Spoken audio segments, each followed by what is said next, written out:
एक कस्बे में एक शंभू शिल्पकार रहता था।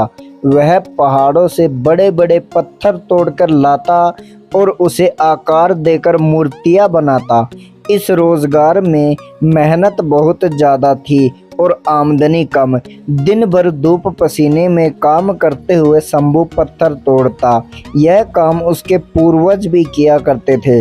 शंभू काम करते हुए सोचता है, यह छोटा मोटा काम करने से क्या फ़ायदा, ठीक से 2 वक्त की रोटी भी नसीब नहीं होती। मैं बड़ा आदमी बन जाऊं तो काम भी ज़्यादा नहीं करना होगा और बैठकर आराम से ऐश मौज करूंगा। एक रोज वह ऐसे नेता को देखता है जिसके आगे पीछे हमेशा भीड़ रहती है। उसको हाथ जोड़कर प्रणाम करने वाले सैकड़ों लोग खड़े रहते हैं। शंभू ने नेता बनने की ठान ली। कुछ दिनों में वह नेता बन गया। नेता बनने के बाद जब वह एक रैली कर रहा था, धूप काफ़ी तीव्र थी। धूप की गर्मी वह सहन नहीं कर पाया और बेहोश होकर वहीं गिर गया। होश आने पर उसने पाया वह बिस्तर पर लेटा हुआ था।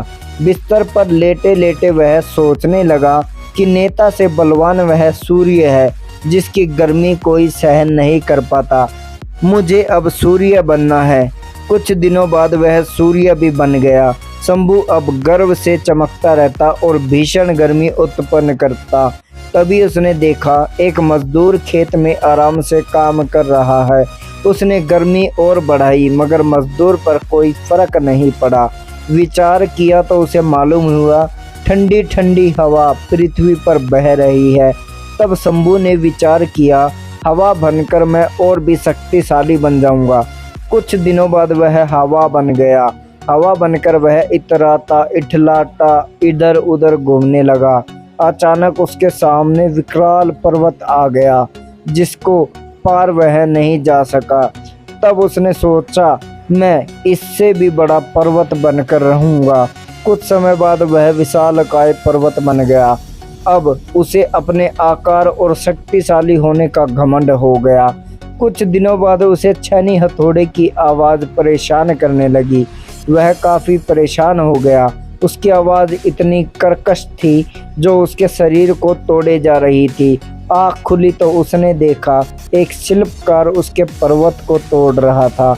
लेकिन अब वह मजदूर नहीं बनना चाहता था। वह काफ़ी परेशान था।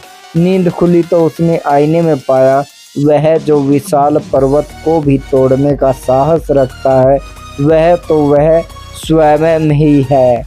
तो दोस्तों, शिक्षा इससे यह मिलती है, कोई भी छोटा या बड़ा नहीं होता।